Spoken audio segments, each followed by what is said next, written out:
بسم اللہ الرحمن الرحیم الحمد للہ وکفی والصلاة والسلام علی عبادہ الذین اصطفی اما بعد فاعوذ باللہ السمیع العلیم من الشیطان الرجیم بسم اللہ الرحمن الرحیم۔ معزز خواتین و حضرات، آج جنوری کی 25 تاریخ ہے اور سورہ البقرہ کی جو اس وقت ترجمانی ہمارے سامنے ہے، اس حوالے سے ہم آج 60ویں سورہ جو ہے 60، اس سے اپنے اس درس کا آغاز کر رہے ہیں۔ سورۃ البقرہ آیت نمبر 60۔ بسم اللہ الرحمن الرحیم۔ وَإِذِ اسْتَسْقَىٰ مُوسَىٰ لِقَوْمِهِ فَقُلْنَا اضْرِب بِّعَصَاكَ الْحَجَرَ فَانْفَجَرَتْ مِنْهُ اثْنَتَ عَشْرَةَ عَيْنًا قَدْ عَلِمَ كُلُّ أُنَاسٍ مَّشْرَبَهُمْ كُلُوا وَاشْرَبُوا مِن رِّزْقِ اللَّهِ وَلَا تَعْثَوْا فِي الْأَرْضِ مُفْسِدِينَ۔ صدق اللہ مولانا العظیم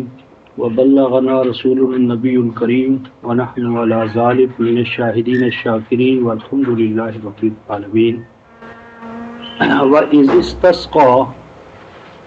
اور جب پانی طلب کیا، سقا یسقی پانی پلانا، ساقی پانی مہیا کرنے والا، اور سقایا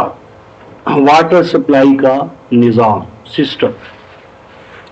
اجعلتم سقایۃ الحاج و عمارت المسجد الحرام۔ وَإِذِ اسْتَسْقَىٰ، اور جب سیدنا موسیٰ علیہ السلام نے اپنی قوم کے لیے پانی کا مطالبہ کیا، فَقُلْنَا، تو ہم نے اس مطالبے کے جواب میں ان سے کہا، اضرب، ضرب یضرب کے معنی چلنا بھی ہے، چلانا بھی ہے، بیان کرنا بھی ہے، یہاں پر ہے لے چل، لے چل، لے جا، ضربہ بے لے جا، اور اس کی دلیل ہے سورہ النساء آیت 101، وَإِذَا ضَرَبْتُمْ فِي الْأَرْضِ۔ ضربہ کا معنی چلنا، چلا لے جانا، سفر کرنا، ایک جگہ سے دوسری جگہ چلے جانا۔ اور عصا سے مراد یہاں پر لاٹھی نہیں ہے بلکہ سیدنا موسیٰ علیہ السلام کی جماعت ہے، اراول دستہ۔ اور الحجر کا معنی ہے پتھریلا علاقہ، پہاڑ۔ تو ہم نے کہا کہ اپنی جماعت کو تو اس علاقے میں یعنی پہاڑی علاقے میں لے چل۔ فَانْفَجَرَتْ مِنْهُ، تو ان کے وہاں جانے سے، ان کی اس جد و جہد سے، ان کے وہاں تلاش کرنے سے پایا انہوں نے اس جد و جہد کے نتیجے میں چشموں کو 12، یعنی 12 چشمے ان کو وہاں تلاش اور تفحص کے نتیجے میں مل گئے۔ اور قد علم کل اناس مشربہم، اور ان میں سے جو 12 ہی وہ چونکہ قبائل تھے تو ہر قبیلے کو ایک ایک پن گھاٹ جو ہے اس کا انہیں علم دے دیا گیا، یعنی ان کو متعین کر دیا گیا کہ یہ تمہارے لیے گھاٹ ہے، یہ تمہارے لیے، یہاں سے تم پیو گے، یہاں سے تم پیو گے۔ کلوا واشربوا من رزق اللہ، اور اس کے ساتھ ساتھ انہیں یہ بھی کہا گیا کہ کھاؤ پیو اللہ تعالیٰ کے عطا کردہ رزق میں سے، لیکن ایک شرط ہے، وہ شرط یہ ہے وَلَا تَعْثَوْا فِي الْأَرْضِ مُفْسِدِينَ۔ عین سا واو اساوا، اس کا اصل معنی ہوتا ہے اپنی کشتی سیراب کر لینے کے بعد، اپنی کھیتی جو ہے سیراب کر لینے کے بعد پانی کو روک لینا کہ دوسرے اس سے سیراب نہ ہو سکے یا سیراب نہ کر سکے، یعنی کوئی اپنی ضرورت پوری کر لے اور اپنی ضرورت کو پوری کر لینے کے بعد وہ بند لگا کر بیٹھ جائے کہ دوسروں کو محروم کرے گا، تو یعنی یہ اگرچہ تمہیں الگ الگ الاٹ کر دیے گئے ہیں لیکن اس کا یہ مطلب نہیں ہے کہ اگر تمہارے گھاٹ پر کوئی حاجت مند آ جائے تو اسے اس لیے محروم کر دو کہ یہ تمہارے نام الاٹ ہو چکا ہے۔ وَلَا تَعْثَوْا فِي الْأَرْضِ مُفْسِدِينَ، کہ فرمایا کہ اس الاٹمنٹ کا مطلب حق انتفاع ہے، فائدہ اٹھاؤ اس سے، لیکن فائدہ اٹھانے کے ساتھ ساتھ دوسروں کو محروم کرنے کا تمہیں حق نہیں ہے۔ اگر ایسا کرو گے تو اس سے فساد پیدا ہوگا۔ تو گویا کہ اس سے اصول یہ معلوم ہوا کہ نظام مملکت، سینٹرل اتھارٹی، لوگوں کو منفعت کے جو وسائل ہیں ان سے فائدہ اٹھانے کے لیے ایک حق کے تعین کہ یہاں سے تم فائدہ اٹھاؤ، یہاں سے تم فائدہ اٹھاؤ، لیکن اس فائدہ اٹھانے کا مطلب دوسروں کو محروم کرنا نہیں ہونا چاہیے۔ جب وہ اپنی حاجت و ضرورت پورا کر لیں تو دوسروں کے لیے اسے کھلا رکھیں۔ اس کے بعد فرمایا وَإِذْ قُلْتُمْ يَا مُوسَىٰ لَن نَّصْبِرَ عَلَىٰ طَعَامٍ وَاحِدٍ۔ اب چونکہ اس قوم کو عسکری تربیت دینا مطلوب تھی اور اسی کے لیے وہ مہاجرت ہوئی تھی سرزمین مصر سے تاکہ وہ ایک آزاد و خود مختار ریاست قائم کر سکے، تو اس کے لیے اس کو یکساں قسم کا راشن جس طرح فوج کو سپلائی کیا جاتا ہے، تو وہ جو فرعونیوں کے ماتحت رہنے سے ان میں جو چٹخارے یا چٹپٹے کھانے کی جو عادت پڑ چکی تھی غلامی کے دور میں، تو وہ دوبارہ عود کر آئی۔ اس کا ذکر ہے کہ جب کہا تم نے اے موسیٰ لن نصبر علی طعام واحد، نہیں صبر کر سکتے، نہیں برداشت کر سکتے ہم ہمیشہ کے لیے ایک ہی کھانا، پس اس لیے فادع لنا ربک، دعا مانگیے آپ اپنے رب سے۔ یہ جو دعا مانگی اپنے رب سے، اس سے اس قوم کی دو ہمتی جو ہے اس کا اظہار ہوتا ہے کہ وہ چیزیں جو عام طبی قوانین کے تحت انسان کو مل سکتی ہیں اور زمین پر اللہ تعالیٰ نے ان کو پھیلا رکھا ہے، تو ان معمولی چیزوں کے لیے بھی وہ دعائیں مانگ رہے۔ یعنی یہ غلامی کے اندر قوموں کا یہ مزاج بن جاتا ہے کہ بجائے اپنی دست و بازو پر اعتماد کرنے کے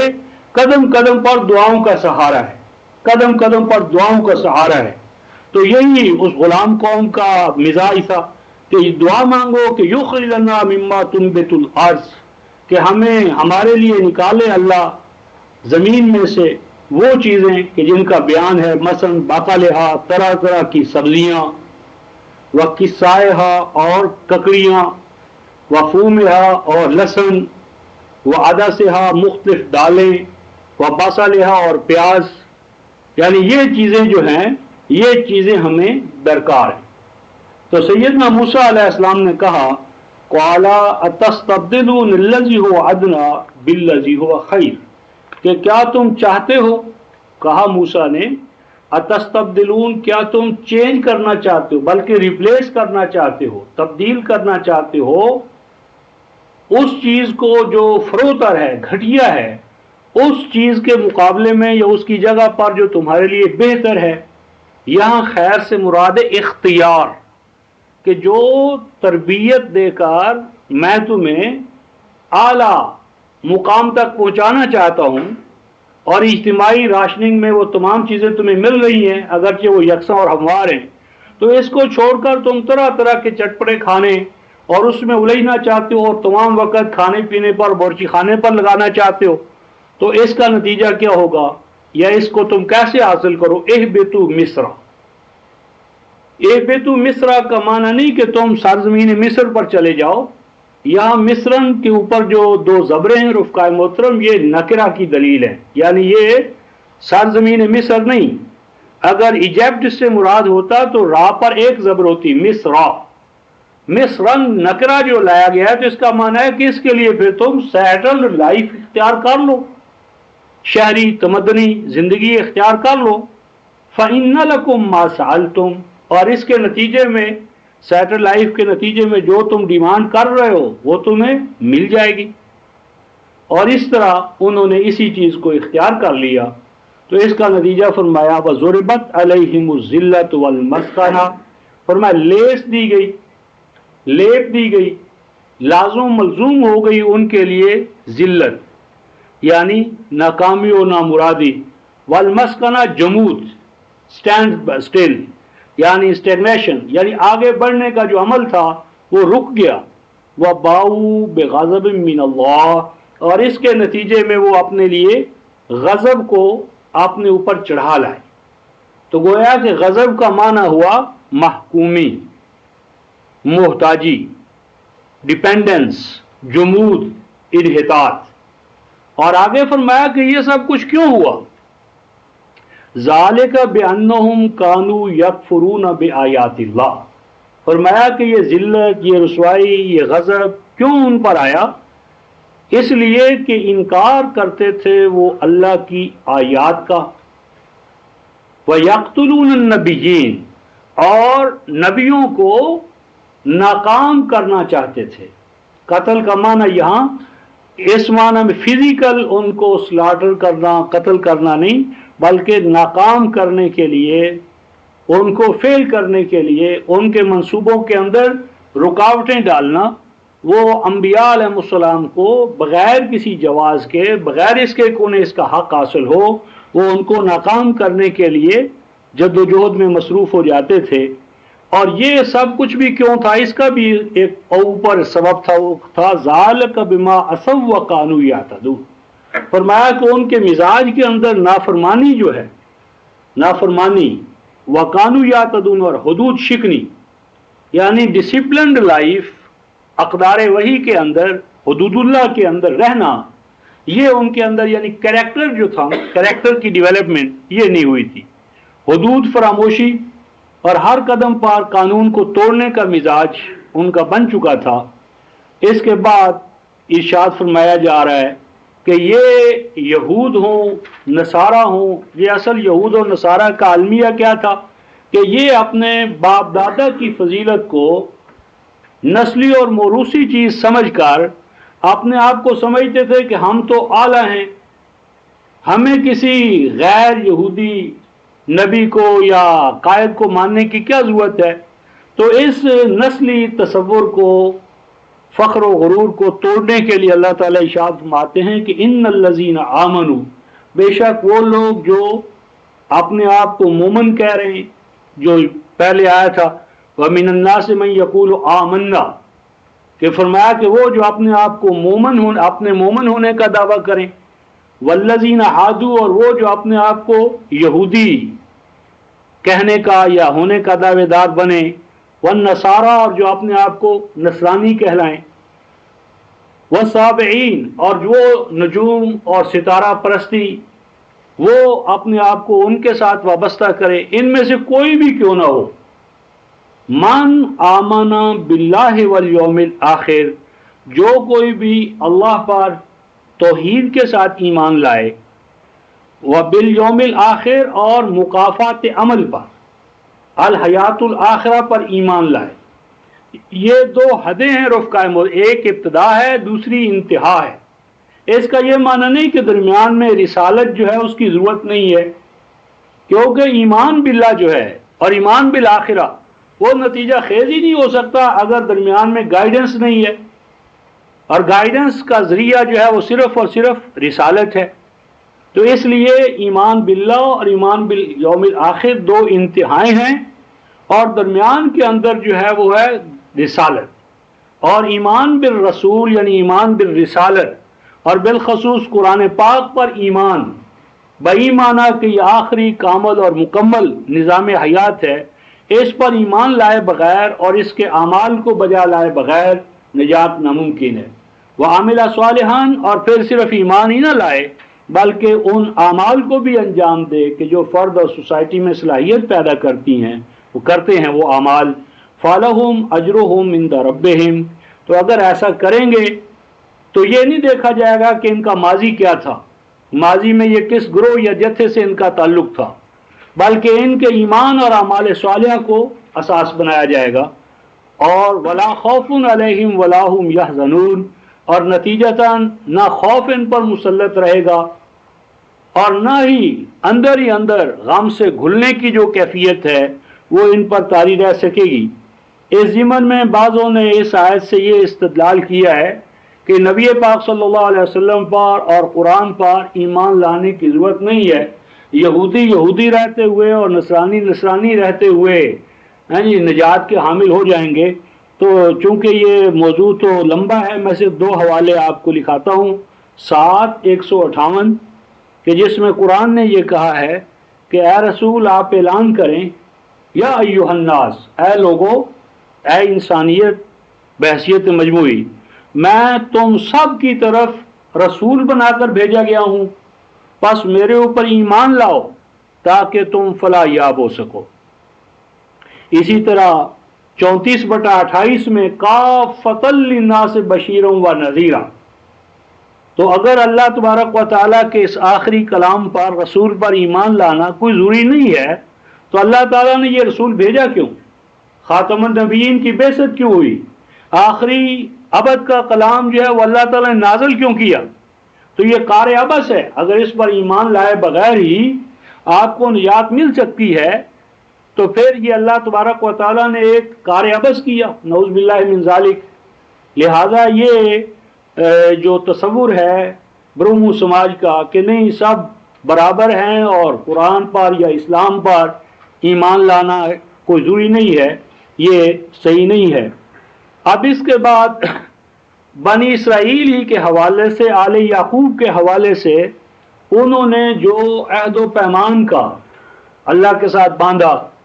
انبیاء کے توسط سے یا سیدنا موسیٰ علیہ السلام کے توسط سے، تو اس عہد و پیمان کو جس طرح وہ پامال کرتے رہے، اب وہ واقعات آئیں گے، اور اس میں بھی دراصل ہمارے حوالے سے رہنمائی ہے کہ ہم نے جو کتاب اللہ کے حوالے سے عہد و پیمان کیا ہے اس کو ہم پامال کر کے یہود کی طرح مقام غضب پر نہ آ جائیں اور اس مقام امامت سے معزول نہ کر دیے جائیں۔ ارشاد فرمایا جا رہا وَإِذْ أَخَذْنَا مِيثَاقَكُمْ، اور وہ وقت یاد کرو کہ جب ہم نے تم سے عہد و پیمان لیا، وَرَفَعْنَا فَوْقَكُمُ الطُّورَ، عام ترجمہ اس کا یہ ہے کہ جب ہم نے تم سے وہ عہد و پیمان لیا تو وہ طور پہاڑ جو تھا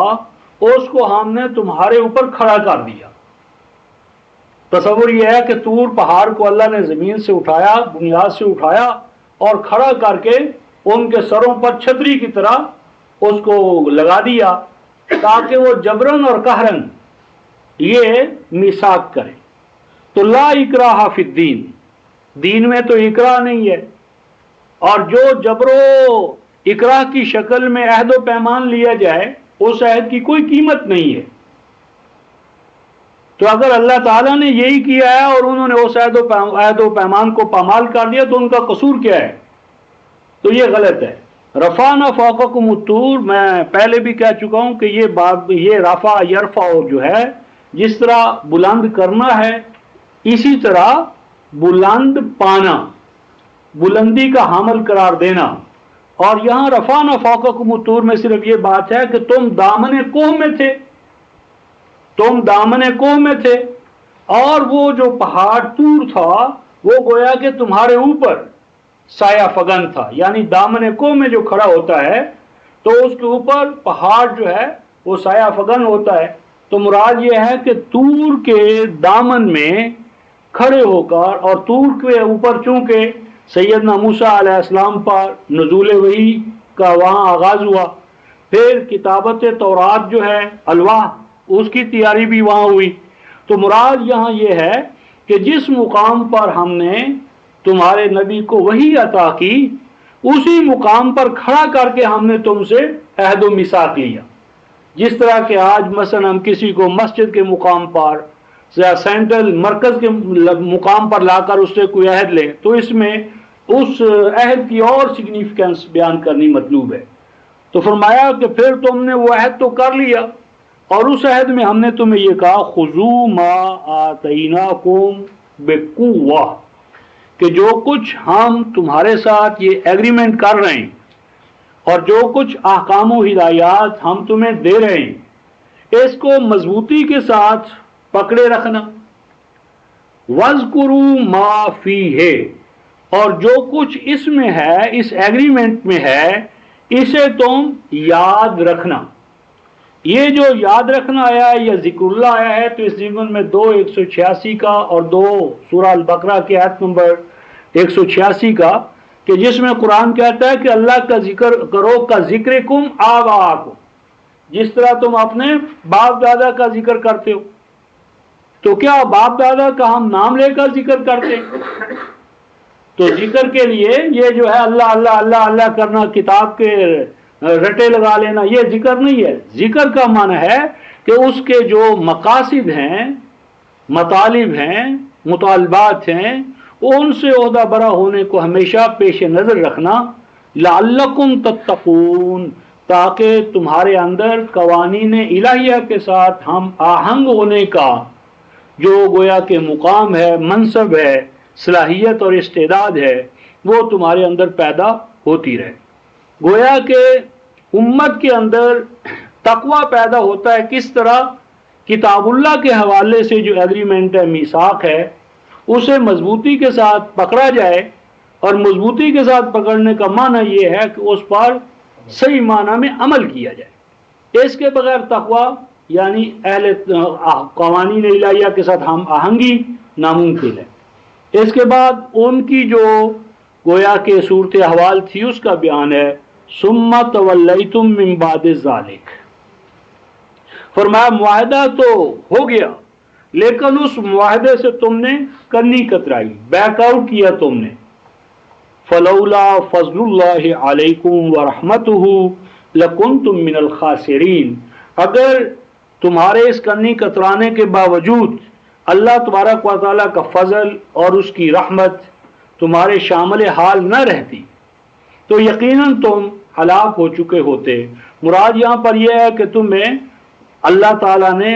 اس کے باوجود مواقع پر مواقع عطا فرمائے تاکہ تم اللہ تعالیٰ کے قانون کی طرف لوٹ کر دوبارہ اپنی بازیابی کر سکو۔ یہاں پر جو ہے رفقائے محترم، فلولا فضل اللہ علیکم ورحمتہ لکنتم من الخاسرین، یہ بنی اسرائیل کے حوالے سے، آل یعقوب کے حوالے سے اور امت مسلمہ کے حوالے سے سورہ نور میں یہ 4 دفعہ یہی الفاظ آئے ہیں، فلولا فضل اللہ علیکم ورحمتہ 24/10، 14، 20، 21، یہ 4 دفعہ آئے ہیں۔ اور میں نے عرض کیا تھا کہ قرآن کے 4 ابواب ہیں، یعنی اللہ تعالیٰ کی الوہیت کے حوالے سے، ربوبیت کے حوالے سے، رحمانیت و رحیمیت کے حوالے سے اور مالکیت کے حوالے سے، اور چاروں حوالوں سے یہ جو اللہ تعالیٰ کا فضل و رحمت اس امت پر انا نحن نزلنا الذکر و انا لہ لحافظون کے حوالے سے تعبد ہے۔ تو اس لیے یہ 4 دفعہ وہاں اس بات کو دہرایا گیا ہے۔ تو یہ مراد یہاں پر یہ ہے کہ اگر تمہارے اندر سلسلہ نبوت نہ قائم رہتا تو یقیناً تم خسارے ہی خسارے میں رہتے، لیکن اللہ تعالیٰ نے فضل کیا کہ قدم قدم پر تمہیں اٹھانے کے لیے اس نے انتظامات کیے۔ آگے انہی کا ایک اور واقعہ بیان فرمایا جا رہا ہے، وَلَقَدْ عَلِمْتُمُ الَّذِينَ، بے شک جان لیا تھا تم نے بہت اچھی طرح انہیں، نَعْتَدَوْا مِنْكُمْ فِي السَّبْتِ، کہ جنہوں نے حدود شکنی کی تھی سبت کے معاملے میں، یعنی سبت ان کی عام جو زندگی تھی ہفت روزہ، اس میں ایک دن کا جو تھا عمل وہ اس حوالے سے تھا کہ اس کو تم اجتماعی حوالے سے، اجتماعی تربیت کے حوالے سے، تعلیم کے حوالے سے یا دوسروں کی فلاح و بہبود کے حوالے سے اپنے آپ کو ڈیووٹ کرو گے۔ لیکن وہ قوم ڈسپلن سے اس حد تک آ رہی تھی کہ وہ اس کا بھی التزام نہ کر سکی، تو جب اس نے التزام نہ کیا تو ارشاد ہوتا ہے فَقُلْنَا لَهُمْ كُونُوا قِرَدَةً خَاسِئِينَ، تو یہ قلنا جو ہے یہ تقوینی سطح پر ہے، طبی طور پر۔ تو تقوینی سطح پر ہمارا یہ حکم یوں نازل ہوا کہ ہو جاؤ تم قِرَدَةً خَاسِئِينَ، بندر ذلیل و رسوا۔ تو یہ جو قِرَدَةً خَاسِئِينَ آیا ہے، اس میں عام ہمارا روایتی تصور یہ ہے کہ اللہ تعالیٰ نے ان کو شکل اور صورت کے حوالے سے بندر بنا دیا، تو یہ صحیح نہیں ہے۔ یہاں ایپش مینٹیلٹی مراد ہے کہ جس طرح بندر جو ہے اس کی لگام اور نکیل کسی اور کے ہاتھ میں ہے اور وہ دوسرے کی منشا اور مرضی کے مطابق ناچتا ہے، یعنی اس کی اپنی فریڈم یا حریت یا آزادی نہیں ہوتی، وہ دوسرے کے ہاتھ میں غلام ہو جاتا ہے اور تقلید کرتا ہے، اور جیسے وہ اشارہ کرتا ہے اس کے اشاروں پر ناچتا ہے۔ تو یہاں سے مراد ہے غلامی، محکومی اور محتاجی۔ اس کی ایک دلیل یہ ہے کہ یہاں پر قرآن حکیم نے خاصئین کہا ہے. اگر یہاں پر کیرلتا بمانا اینیمل ہوتا، حیوان، تو قرآن خاصئین نہ کہتا بلکہ خاصیہ کہتا، خاصیہ. تو یہ اینیمل جس میں حیوان لا یعقل جس کو ہم کہتے ہیں، اس کے لیے عربی زبان میں صفت واحد مؤنث لائی جاتی ہے، خاصئین صفت نہیں لائی جا سکتی، کیونکہ خاصئین تو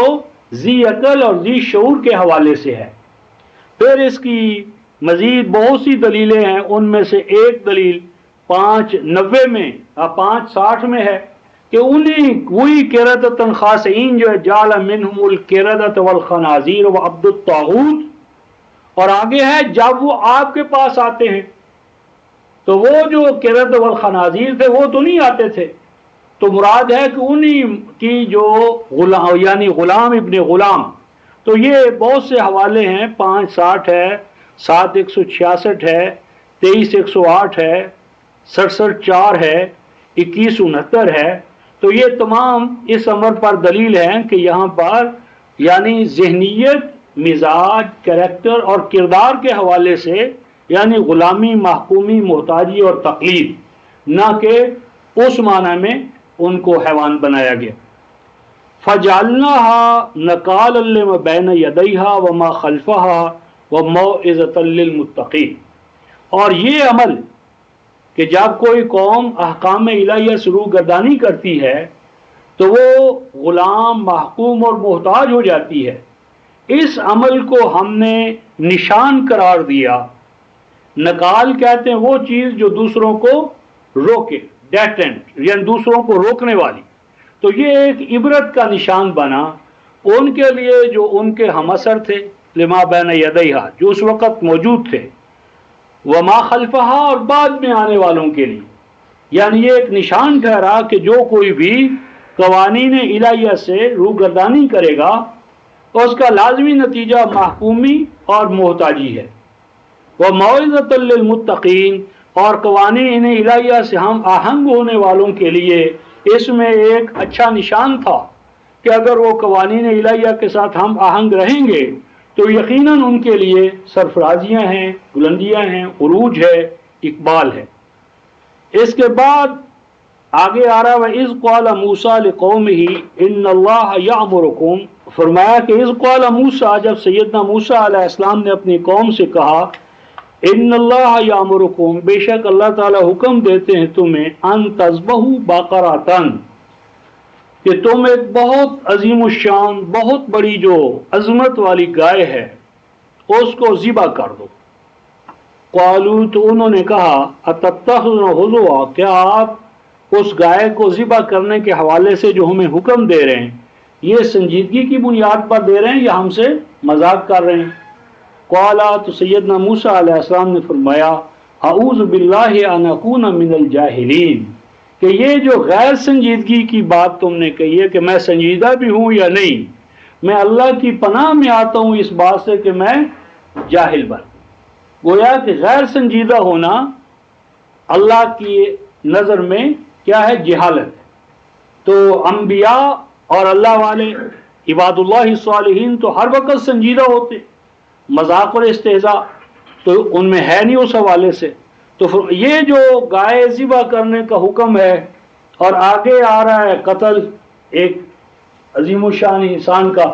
تو اس کو اہل روایات نے کہا ہے کہ وہ چونکہ قتل کیا تھا انہوں نے اور قاتل کا پتہ نہیں چل رہا تھا، اس لیے اللہ تعالیٰ نے حضرت موسیٰ سے کہا کہ گائے ذبح کرواؤ اور اس کا ایک گوشت کا ٹکڑا جو ہے وہ اس مقتول کی لاش پر لگاؤ، تو اس طرح وہ بول پڑے گا کہ قاتل میرا کون ہے. تو یہ دونوں واقعات الگ الگ ہیں رفقائے محترم. یہ واقعہ پہلے ہے ذبح بقرہ والا اور قتل نفس والا واقعہ بعد میں ہے. تو جو پہلے ہے وہ بعد والے کی علت کیسے ہو سکتا ہے؟ یہ واقعات قرآن کی ترتیب میں ایک پہلے ایک بعد میں ہے، تو پہلے والا بعد والے کے لیے علت کیسے بن سکتا ہے؟ اصل یہ ہے کہ یہاں پر گوسالہ پرستی یعنی ماقبل ہم نے جو پڑھا تھا کہ انہوں نے اتخذوا العجل من بعدہ، کہ سیدنا موسیٰ علیہ السلام کے بعد انہوں نے گائے کو یا گوسالے کو اپنا خدا بنا لیا، معبود بنا لیا، اس کے سامنے جھک گئے، اپنی تمام کرامت ذات اس کو قربان کر دیا. تو اس مینٹیلٹی یا ذہنیت کو ختم کرنے کے لیے اب یہ حکم ہو رہا ہے کہ وہ جو گائے تم نے چھوڑ رکھی ہے، تو یہ مصری جو تمدن تھا اس میں گائے جس طرح ہندوؤں کے ہاں گائے مقدس ہے، گاؤ ماتا، تو اسی طرح انہوں نے بھی وہاں رہتے ہوئے یہ چیز اپنے اندر پیدا کر لی تھی کہ گائے کو مقدس سمجھ کر، حیوان کو جس طرح ہمارے یہاں گھوڑا، ان کے ہاں گائے، تو حیوان کو مقدس سمجھ کر انسان اپنی ڈگنیٹی کو تباہ و برباد کرتا ہے. تو انبیاء علیہ السلام کا تو بیسک کا مقصد یہ ہے کہ انسانی ذات کی جو کرامت ہے اس کا دفاع کیا جائے، تحفظ کیا جائے. تو اس شرک سے شرک آلودگیوں سے پاک کرنے کے لیے آتے ہیں. تو اس لیے فرمایا کہ یہ اللہ تعالیٰ کا حکم ہے کہ تم اس عظیم الشان گائے کو ذبح کر دو. تو اب انہوں نے بجائے اس کے کہ اس حکم کی تعمیل کرتے ہوئے اس کو ذبح کر دیتے، اب انہوں نے اس کے اندر مین میخ نکالنا شروع کر دی. یعنی وہ اس کو ذبح نہیں کرنا چاہتے تھے، ٹالنے کے لیے انہوں نے طرح طرح کے سوالات شروع کر دیے. تو کہا انہوں نے کہ اللہ تعالیٰ سے درخواست کیجئے یبین لنا ما ہی، جس طرح میں نے پہلے عرض کی ہے کہ کھیتی باڑی کی چیزوں کے لیے بھی دعا، معمولی چیزیں جو انسانی تو غلامی کی وجہ سے قدم قدم پر دعا کا سہارا، اسباب اور عوامل، کاز اینڈ ایفیکٹ، اس کا عمل دخل یا اس کا چلن یا رواج اپنے اندر یا تربیت یا کریکٹر پیدا کرنے کی بجائے قدم قدم پر دعاؤں کا سہارا، استخاروں کا سہارا. تو اسی طرز عمل کا انہوں نے مظاہرہ کیا کہ دعا مانگیے، اللہ تعالیٰ بتائیں ماہیہ، اس کی ماہیت کیا ہے. تو اس پر انہیں کہا گیا قال انه یقول انها بقرۃ لا فارض ولا بکر، فرمایا کہ اللہ تعالیٰ ارشاد فرماتے ہیں کہ وہ ایک ایسی گائے ہے لا فارض ولا بکر، نہ تو بہت بوڑھی ہے اور نہ بالکل جوان ہے، بچی ہے. عوالم بین ذالک، وہ اس کے بین ہے. ففعلوا ما تؤمرون، جیسا تمہیں حکم دیا گیا ہے اس کی تعمیل کرو. تو پھر انہوں نے کہا یبین اللہ، دعا مانگی اپنے رب سے، ما لونھا، اس کا رنگ کیا ہے. تو اللہ تعالیٰ نے فرمایا کہ وہ انہ یقول، موسیٰ نے کہا کہ اللہ تعالیٰ کا ارشاد ہے انہا بقرۃ صفراء، فرمایا کہ وہ ایک زرد رنگ کی گائے ہے، فاقع لونھا، اور اس کا وہ رنگ بہت شوق ہے، من پسند ہے. یعنی اس کے رنگ کے اندر بڑی یعنی ایسی ہے کہ دیکھتا ہے تو دل دماغ کو وہ بھاتا ہے وہ رنگ. تسر الناظرین، اور دیکھنے والے اس سے انتہائی طور پر مسرور ہوتے ہیں. تو انہوں نے کہا اچھا مزید برآں، ابھی بھی مسئلہ نہیں واضح ہوا، اور دعا مانگیے، مزید اس کی ماہیت معلوم کیجئے. ان البقرہ تشابہ علینا، تو معلوم ہوتا انہوں نے جس طرح آج ہمارے یہاں بہت سے گھوڑے چھوڑے ہوئے ہیں فلاں کے نام پر فلاں کے نام پر، تو یہ بہت سا انہوں نے یہ کاروباری مجاور بہت سی، تو یہ بہت سی ہیں، ہمیں متعین طور پر بتائیے کہ ان میں سے کون سی ہے جس کو کہ ذبح کرنا مطلوب ہے. وَإِنَّا إِنْ شَاءَ اللَّهُ لَمُقْتَدُونَ، اور یقیناً اگر ہمیں متعین طور پر معلوم ہو گیا تو ہم اسے ذبح ضرور کریں گے، ضرور اس مقصد میں ہم کامیاب ہو جائیں گے. تو اس پر اللہ تعالیٰ نے فرمایا، موسیٰ علیہ السلام نے قال، موسیٰ علیہ السلام نے کہا انہ یقول، بے شک اس اللہ تعالیٰ کے ارشاد ہے، انہا بقرۃ، بے شک وہ ایک ایسی گائے ہے، لا ذلول، ذلول کہتے ہیں جسے راہٹ میں کنویں پر یا ہل کے نیچے لایا گیا ہو، جوتا گیا ہو، تو وہ تو چھوڑی ہوئی ہے، اس پر تو نہ تم اس کو کام میں لاتے ہو، نہ سواری کرتے ہو، نہ اس کو ریک یا اس میں ہل میں جوتے ہو، تثیر الارض، کہ نہ تو وہ زمین کو اس پہ ہل جوتا جاتا ہے اس کے ذریعے، ولا تسقی الحرث، اور نہ کھیتی کو اس کے ذریعے سیراب کیا جاتا ہے. مسلمتن، وہ ہر عیب اور نقص سے پاک ہے، لاشیت فیہا، اس میں کوئی قابل اعتراض کسی پہلو سے، یعنی وہ شکل میں، صورت میں، ڈھانچہ، قالب، وہ تو تمہیں معبود کے مقام پر رکھا ہوا ہے. تو قالوا الآن جئت بالحق، اس پر وہ کہنے لگے ہاں اب واقعی حقیقی بات ہمیں معلوم ہو گئی ہے. فذبحوها، فرمایا ذبح تو انہوں نے اسے کر دیا. اس نظام میں مجبور تھے، عامر کا حکم تھا، ڈسپلن نظام، فضابہ ہوا ذبح تو انہوں نے کر دیا، وما کادو یفعلون، لیکن اگر ان کا بس چلتا، اگر ان کے بس میں ہوتا تو یقیناً وہ اس کو نہ کرتے، کرنا پڑ گیا ان کو لیکن انہوں نے کیا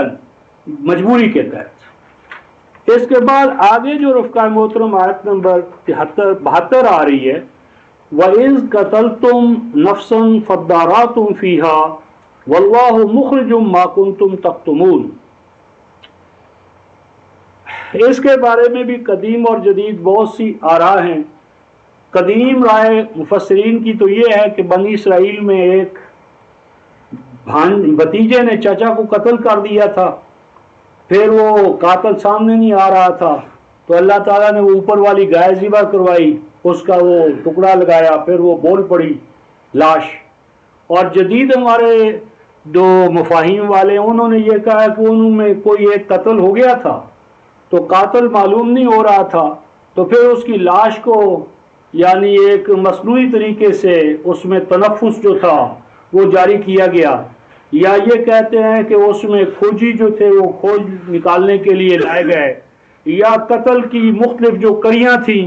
ان کو جوڑا گیا، تو اس سے پتہ چل گیا کہ اس کا قاتل کون ہے۔ لیکن اس میں 3 پوائنٹس رفقائے محترم اہم ہیں۔ ایک تو یہ ہے کہ وَإِذْ قَتَلْتُمْ نَفْسًا،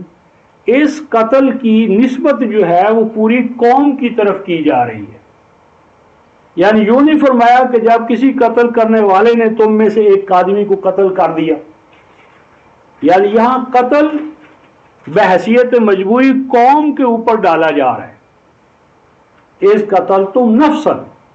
کہ جب تم نے، یعنی قتل کی نسبت قوم کی طرف ہے من حیث المجموع۔ اور نمبر 2 نفسن،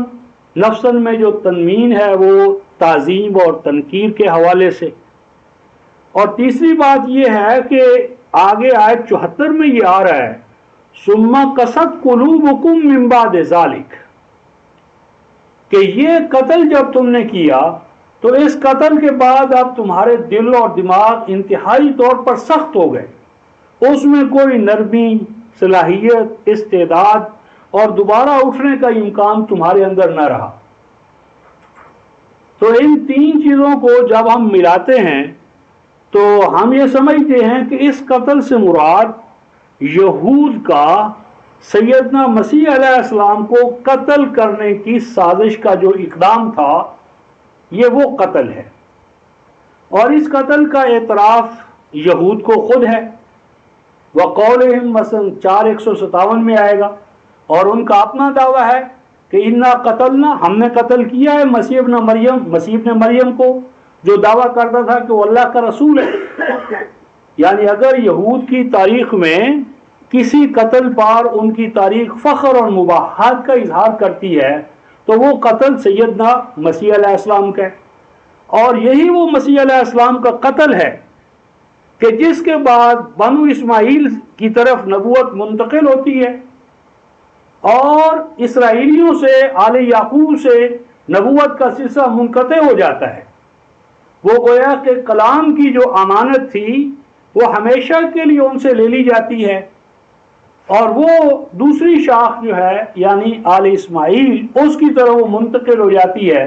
اور اس کے بعد مسیح علیہ السلام کے اس کے بعد پھر وہ 70 سال بعد جو ٹائٹس رومی آتا ہے اور جو یروشلم کی اینٹ سے اینٹ بجائی جاتی ہے، تو وہ ایک تاریخ کا معلوم واقعہ ہے۔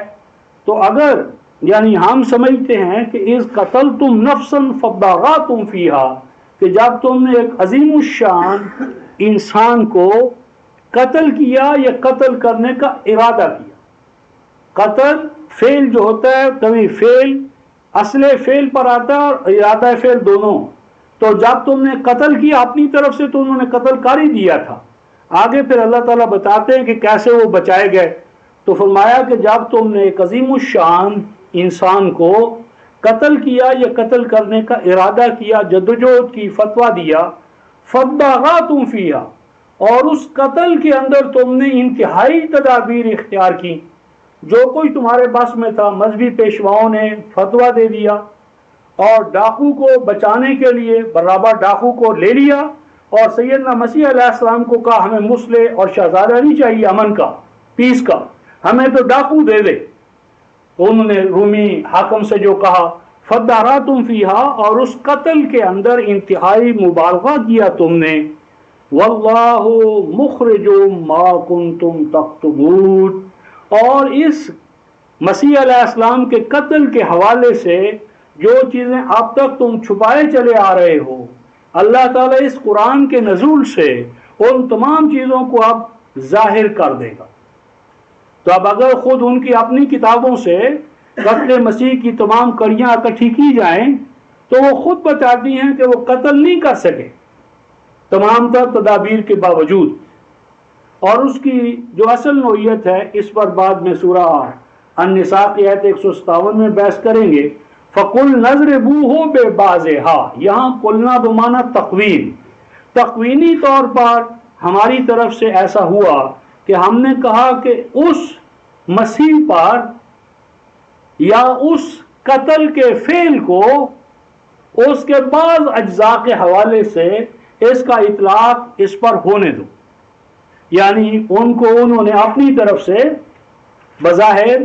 سولی پر چڑھا دیا،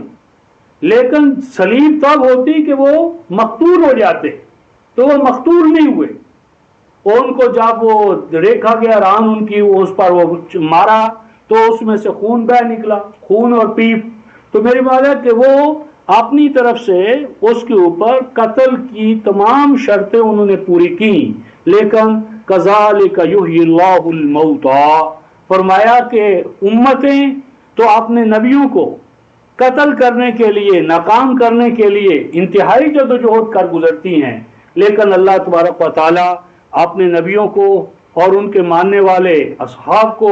حیات پر حیات دیتا چلا جاتا ہے۔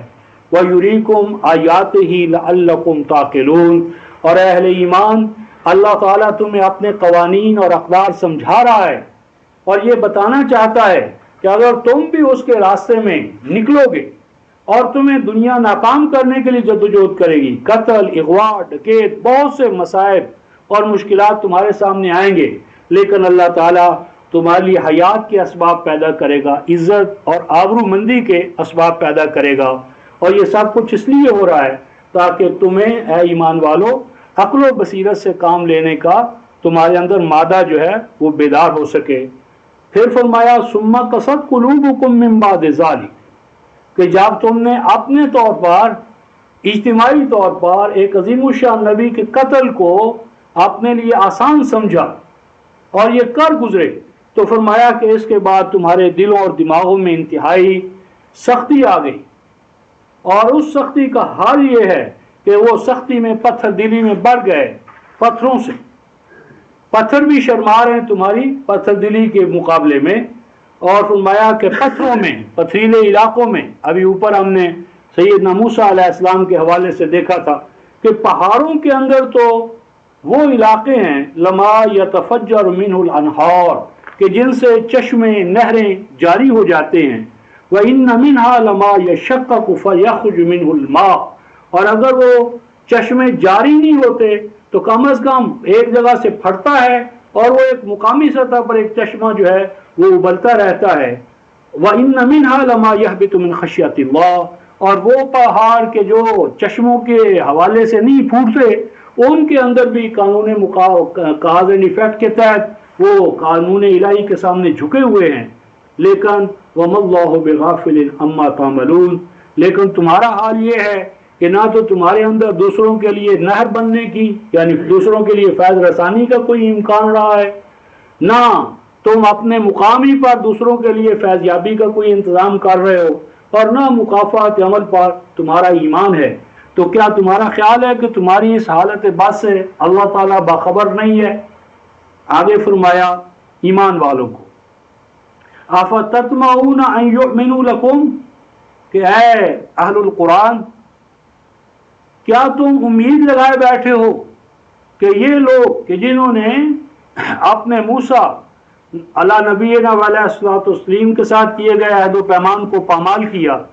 اور سیدنا مسیح علیہ السلام کی عظیم شخصیت کو قتل کرنے کے درپے ہو گئے، کیا تم امید کرتے ہو کہ یہ تمہاری اس دعوت قرآن پر لبیک کہیں گے؟ حالانکہ حال یہ ہے وَقَدْ كَانَ فَرِيقٌ مِّنْهُمْ يَسْمَعُونَ كَلَامَ اللَّهِ، بے شک ان کا جو مذہبی پیشواؤں کا گروہ ہے اس کا تو حال یہ ہے کہ وہ اللہ کے کلام کو سنتے ہیں، ثُمَّ يُحَرِّفُونَهُ، پھر اس کلام الہی کے اندر تحریف کر دیتے ہیں۔ تحریف کا معنی ہے کسی چیز کو کنارے پر لے جانا، کسی چیز کو اس کے سیاق و سباق سے کاٹ دینا، اور کسی کے معنی اور مراد کے اندر ڈنڈی مارنا، اور احکام کی حکمتوں کے اندر ڈنڈی مارنا۔ تو یہ تمام چیزیں جو تھیں یہ سابق میں اہل کتاب کرتے تھے، اور اب اس امت کے جو علماء ہیں وہ لفظی حوالے سے تو تعریف نہیں کر سکے، لیکن جہاں تک مقاصد اور مطالب کا تعلق ہے اور ناسخ و منسوخ کا کہ یہ منسوخ ہے یہ منسوخ ہے، قرآن بڑا مشکل ہے اور اس کے مجرد الفاظ ہی کے اندر کوئی جادو کوئی کیفیت ہے، تو اس حوالے سے یہ بھی معنوی حوالے سے تحریف ہے۔ اور فرمایا کہ انہوں نے تو تعریف اس وقت کی من بعد ما عقلوہ وہم یعلمون، تو جانتے بوجھتے، باوجود اس کے کہ وہ جان چکے تھے کہ یہ اللہ کا کلام ہے، اور انہیں اچھی طرح علم تھا کہ وہ جان بوجھ کر یہ شرارت کر رہے۔ اور مزید برآں ان کی شرارت کا یہ حال ہے وَإِذَا لَقُوا الَّذِينَ آمَنُوا قَالُوا آمَنَّا، فرمایا کہ جب وہ ایمان والوں سے ملتے ہیں تو کہتے ہیں ہم بھی مومن ہیں۔ وَإِذَا خَلَا بَعْضُهُمْ إِلَىٰ بَعْضٍ، اور جب وہ ایک دوسرے کے ساتھ خلط ملط ہوتے ہیں، خلوت گاہوں میں ایک دوسرے کے پاس جاتے ہیں، تو خاص طور پر ان کے جو مذہبی پیشوا ہیں وہ ان کو کہتے ہیں قَالُوا أَتُحَدِّثُونَهُم بِمَا فَتَحَ اللَّهُ عَلَيْكُمْ، کہ جب تم ایمان والوں کے پاس، قرآن والوں کے پاس جاتے ہو تو یہ ان کو کیوں کہتے ہو کہ یہ جو تمہارا نبی ہے اس کے آنے کے حوالے سے ہمارے ہاں پیشین گوئیاں موجود ہیں، یا ایسی تعلیم ہمارے ہاں بھی موجود ہے، تو جو چیزیں اللہ تمہارے ہاں کھول چکا ہے وہ چیزیں تم قرآن والوں کو کیوں جا کر بتاتے ہو؟ لِيُحَاجُّوكُمْ بِهِ عِندَ رَبِّكُمْ، اگر تم ایسا کرو گے تو وہ تمہارے رب کے ہاں تمہارے اوپر حجت قائم کر سکیں گے کہ جانتے بوجھتے انہوں نے نبی آخر الزمان کا، نبی خاتم النبیین کا، فارقلیت کا، استثناء کے مصداق کا انہوں نے انکار کیا۔ افلا تعقلون، تو کیا تم عقل و دانی سے کام نہیں لے رہے؟ یعنی اپنی مذہبی جو حقیقتیں ہیں ان کو تمہیں چاہیے کہ چھپا کر رکھو اور بالخصوص اپنے ما سوا کو اس سے باخبر نہ ہونے دو۔ تو اس پر اللہ تعالیٰ ارشاد فرماتے ہیں اولا یعلمون ان اللہ یعلم ما یسرون وما یعلنون، فرمایا کہ کیا انہیں علم نہیں، کیا وہ اس بات کو نہیں جانتے کہ قرآن کا جو منزل ہے وہ تو اللہ تعالیٰ کی ذات ہے، اور بے شک اللہ تعالیٰ جانتا ہے جو کچھ یہ چھپاتے ہیں اور جو ظاہر کرتے ہیں۔ تو جب اللہ تعالیٰ منزل القرآن ہے تو وہ اس عمل کا کام محتاج ہے کہ یہود بتائیں گے قرآن والوں کو تو پھر پتہ چلے گا، تو وہ تو ہر چیز کا عالم بکل شے ہے۔ تو اس کے بعد ارشاد فرمایا کہ ان کے علماء، مذہبی پیشوا، قائدین، ان کا تو یہ حال ہے۔ اب عوام الناس کا کیا حال ہے؟ عوام الناس کی یہ حالت ہے وَمِنْهُمْ أُمِّيُّونَ، اور یہی رفقائے محترم ہمارے علماء کا اور ہمارے عوام کا حال ہے۔ وَمِنْهُمْ، اور ان میں امی ہے۔ امی کی ایک تعریف یہ فرمائی لا یعلمون الکتاب، کہ انہیں الکتاب کا علم تو ہے نہیں، الکتاب کا علم نہیں ہے، الا امانیہ، ہاں جہاں تک روایات کا، قصوں کا، کہانیوں کا، ان فلاں کی پوتھیوں کا جہاں تک تعلق ہے وہ انہیں جانتے ہیں، لیکن وَإِنْهُمْ إِلَّا يَظُنُّونَ، یہ جو جاننا ہے یہ بھی آخر کار ظن کے مقام پر ہے، یعنی سب کچھ بیان کرنے کے بعد آخر عالم بھی کہے او کما قال، یا تو یہی بات ہے جو میں کہہ رہا ہوں یا کوئی اس سے ملتی جلتی ہوگی۔ تو آخر کار کاروبار جو ہو رہا ہے وہ صرف ظنی ظن پر ہے۔ تو یہود عوام الناس کا بھی یہی حال تھا، اور اسی مقام پر ہمیں آنا پڑ گیا، آ گئے ہم، کہ ہمارے بھی امیون عوام الناس، بلکہ اس سے اوپر کے بھی جو ہیں وہ ظنی روایات کے پیچھے پڑ کر ظن کی دنیا میں گم ہو گئے۔ اور یہ ظنی چیزوں کا رواج امت میں کنہوں نے کیا؟ یہ ظنی روایات امت میں کیسے پھیلی؟ ارشاد فرمایا جا رہا ہے فویل للذین یکتبون الکتاب بایدیہم، ہلاکت اور تباہی ہے ان کے لیے یکتبون الکتاب بایدیہم، جو لکھتے ہیں کتاب، قانون، فتویٰ، روایتیں، قصے، کہانیاں بایدیہم، اپنے ہاتھوں سے، اپنے دلوں اور دماغوں سے سوچ سوچ کر، اپنے قیاس اور تکبندیوں سے تیار کر کر کے فتاوی، قوانین، فیصلے، ارشادات تیار کرتے ہیں۔ ثم یقولون ھذا من عند اللہ، پھر جب ان سے کوئی پوچھتا ہے کہ بھئی یہ کیا ہے، لکھا تو تم نے ہے، تو لکھتے ہیں، کہتے ہیں کہ یہ تو من اللہ نہیں کہتے، من عند اللہ، یعنی اگر براہ راست اللہ کی طرف سے نہیں ہے تو شریعت حقہ کی ترجمانی تو ہے، اللہ کے مقصود و منتہا کو بیان ہم کر رہے ہیں، شریعت حقہ کی ہم ترجمانی کر رہے ہیں۔ لِيَشْتَرَوْا بِهِ ثَمَنًا قَلِيلًا، فرمایا کہ یہ سب کاروبار کیوں کیا جا رہا ہے؟ تاکہ حیات دنیا کا ساز و سامان جو ہے وہ حاصل کیا جائے، امت میں اپنی وجاہت جو ہے وہ قائم رکھی جائے۔ فَوَيْلٌ لَّهُم مِّمَّا كَتَبَتْ أَيْدِيهِمْ، فرمایا ایک تباہی تو اس لیے ہوگی کہ انہوں نے یہ جھوٹی چیزیں گھڑی، اور مزید پر وَيْلٌ لَّهُم مِّمَّا يَكْسِبُونَ، دوسری تباہی اس لیے ہوگی کہ اس غلط چیز سے کمائی بھی غلط کی، یعنی اپنی ذات میں وہ غلط، اور پھر اس سے تباہی اور بربادی اس سے بھی زیادہ غلط۔ اور وہ جو امانی یا ان کے فتاوی یا جو غلط چیزیں وہ لکھتے تھے، ان کا ایک نمونہ اگلی آیت میں آیا وَقَالُوا لَن تَمَسَّنَا النَّارُ إِلَّا أَيَّامًا مَّعْدُودَةً، ان غلط چیزوں میں، خوش فہمیوں میں ایک چیز یہ تھی کہ انہوں نے یہ عقیدہ ہر کار امت میں رواج دے دیا کہ لن تمسنا النار، ہمیں تو ہرگز آگ چھو ہی نہیں سکتی، امت مرحومہ ہم ہیں،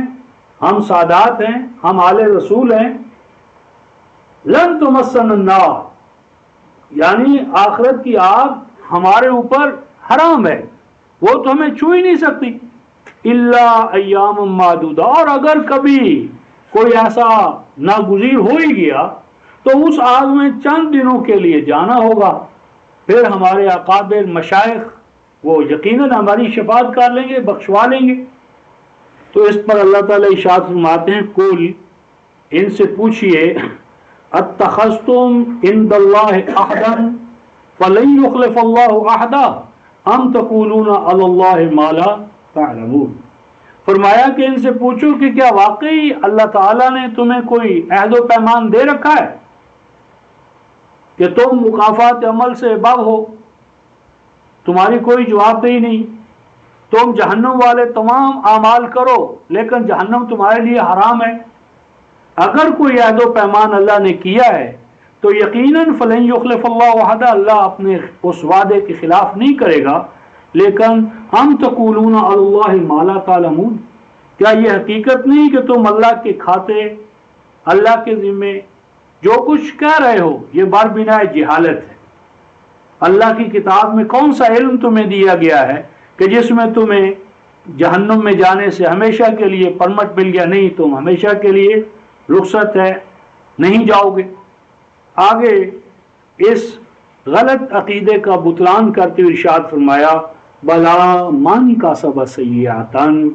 فرمایا کہ قانون یہ نہیں ہے، قانون ہمارا یہ ہے من کسب سیئاتن، جو بھی کمائی کرے سیئہ، ایسے عمل کی جس سے توازن ٹوٹ جائے، سیئہ توازن شکن، توازن شکن جو بھی عمل کرے، وہ یہودی ہو، مسلمان کا بچہ ہو، جو بھی قانون شکنی کرے، وَأَحَاطَتْ بِهِ خَطِيئَتُهُ، اور پھر اس کے بعد توبہ نہ کرے، رجوع نہ کرے، واپس نہ لوٹے اس سے، اس کے اندر وہ بڑھتا چلا جائے اور آخر کار وہ نافرمانیاں جو ہے نا اس کا گھیرا کر لیں، فَأُولَٰئِکَ أَصْحَابُ النَّارِ هُمْ فِيهَا خَالِدُونَ، تو وہ کوئی بھی کیوں نہ ہوں آخر کار وہ آگ والے ہوں گے، آگ والے ہیں، اور جب تک کہ وہ اس آگ سے حیات دنیا میں مرنے سے پہلے توبہ کر کے رجوع نہ کر لیں تو واپس آنے کا کوئی امکان نہیں ہے۔ اور اس کے برعکس والذین آمنوا وعملوا الصالحات، وہ لوگ جو توحید کے ساتھ ایمان لائیں اللہ کے آخری کلام پر اور صلاحیت بخش اعمال کو انجام دیں، وہ یقیناً اصحاب الجنہ ہیں، اور جب تک ان کے اندر یہ ایمان رہے گا تو اس وقت تک حیات عرضی میں اس وقت تک جنت ہے اور اخروی ہمیشہ ہمیشہ کے لیے ہے۔ اب اس کے بعد سیدنا مسیح علیہ السلام یا سیدنا موسیٰ علیہ السلام کے علاوہ بھی مختلف انبیاء آئے وقتاً فوقتاً، یعنی سیدنا موسیٰ علیہ السلام کے بعد اب وقتاً فوقتاً جو مختلف انبیاء کے توسط سے بنی اسرائیل سے مواثیق لیے گئے، اب اس کا تذکرہ جو ہے وہ شروع ہوتا ہے۔ اس کے حوالے سے وَإِذْ أَخَذْنَا مِيثَاقَ بَنِي إِسْرَائِيلَ ما قبل آیا تھا فَلَوْلَا فَضْلُ اللَّهِ عَلَيْكُمْ وَرَحْمَتُهُ لَكُنْتُمْ مِنَ الْخَاسِرِينَ، یعنی سیدنا موسیٰ علیہ السلام کے بعد بھی حضرت داؤد کے ذریعے حضرت زکریا، حضرت یحییٰ اور انبیاء علیہ السلام وقتاً فوقتاً جو ان کے اندر آتے رہے، ان کے ذریعے بھی یہ مواثیق لیے جاتے رہے، تو آپ گویا ان کی پوری تاریخ کا استقصاء کرتے ہوئے، احاطہ کرتے ہوئے آپ ان کے ان گوشوں کی طرف بھی یعنی گویا کہ اللہ تبارک و تعالی ہماری توجہ مبذول کرا رہے ہیں جو بنی اسرائیل میں موسیٰ علیہ السلام کے بعد یا ان کے علاوہ پیش آئے۔ فرمایا وَإِذْ أَخَذْنَا مِيثَاقَ بَنِي إِسْرَائِيلَ، کہ جب ہم نے اسرائیل آل یعقوب سے میثاق لیا، اور وہ کیا تھا؟ لا تعبدون الا اللہ، کہ اللہ کے علاوہ کسی اور کے قانون کو، اقدار حیات کو اپنا حاکم نہ بنانا، وبالوالدین احسانا، اور والدین کے ساتھ احسان کرنا۔ تو والدین کے ساتھ احسان بئی معنی نہیں کہ خیرات کرو، احسان کا معنی حسن پیدا کرنا۔ مراد یہاں پر یہ ہے کہ وہ بڑھاپے کی وجہ سے ان کے اندر جو کمی آ جاتی ہے کمانے کے حوالے سے، تو اس کی وجہ سے ان کی عزت نفس میں کوئی کمی نہ آنے پائے، ان کا جو سٹینڈ آف لیونگ ہے، انداز زیست ہے، اسلوب حیات ہے، تو اس کو پورا کرنا تمہارے لیے لازم ہے۔ وذی القربیٰ، اسی طرح جو تمہارے ایمان کے حوالے سے قریب ہیں، پڑوس میں رہنے والے ہیں، قربت مادی اور معنوی دونوں حوالوں سے، تو ان کے اندر بھی حسن پیدا کرتے رہنا، اور جو یتامہ جن کا وسیلہ ذریعہ معیشت رک جائے، کٹ آف ہو جائے، ان کے اکنامک ڈیڈ لاک کو بھی دور کرنا، والمساکین، اور جن کا چلتا ہوا کاروبار بالکل رک جائے، سکون کی حالت میں آ جائے، ان کا بھی اکنامک ڈیڈ لاک دور کرتے رہنا۔ وَقُولُوا لِلنَّاسِ حُسْنًا، اور لوگوں کے ساتھ جب گفتگو کرو تو ایسی گفتگو کرو کہ جس سے ان کے اندر حسن پیدا ہو، یعنی گفتگو، تعلیم اور تربیت، تو تعلیمی حوالے سے ایسی تعلیم دو کہ جو افراد کے اندر حسن پیدا کرے۔ اور اس تمام ما قبل کا خلاصہ یہ ہے کہ اقیم الصلاۃ، اجتماعی نظام صلاۃ قائم رکھو، وآتوا الزکوٰۃ، اور سب کی نشو و نما جو ہے اس کا انتظام کرتے رہو۔ یہ تھا مختلف حوالوں سے جو ان سے میثاق لیا گیا۔ لیکن ثم تولیتم الا قلیلا منکم، فرمایا کہ یہ مختلف حوالوں سے ادوار میں یہ میثاق تو تم ہم سے کرتے رہے، عہد کرتے رہے، لیکن پھر تم میں اکثریت بیک آؤٹ ہوتی رہی سوائے قلیل افراد کے۔ وَأَنْتُمْ مُعْرِضُونَ، اور یہ ایسا نہیں ہے کہ ایکسیڈنٹلی ایسا ہوا، آج تک تم اس میثاق سے، اس کی عمل درآمد سے آج بھی تم کرنی کترا رہے ہو۔ آج بھی اگر تمہیں یہی دعوت دی جا رہی ہے قرآن کی شکل میں،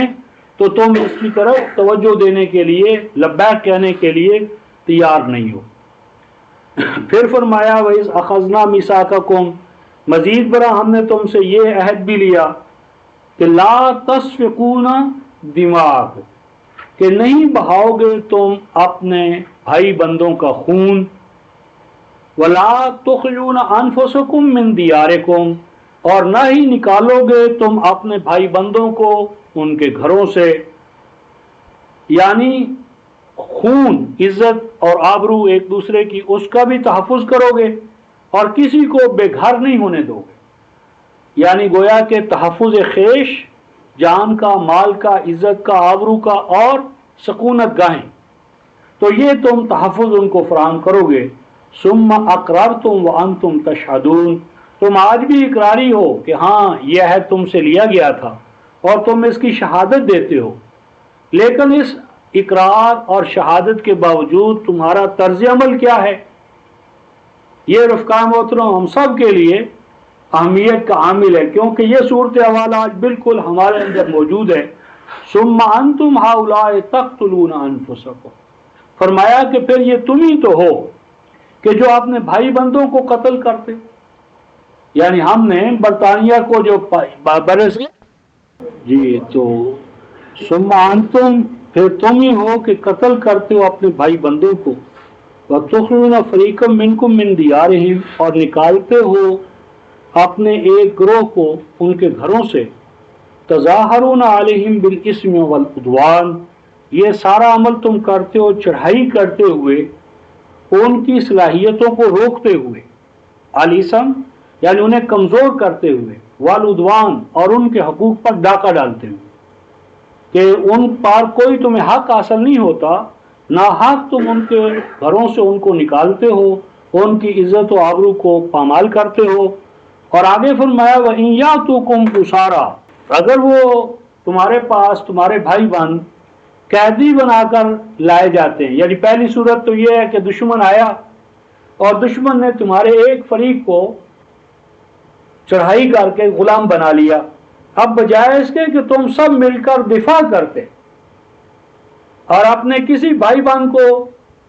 محکوم نہ ہونے دیتے، غلام نہ ہونے دیتے،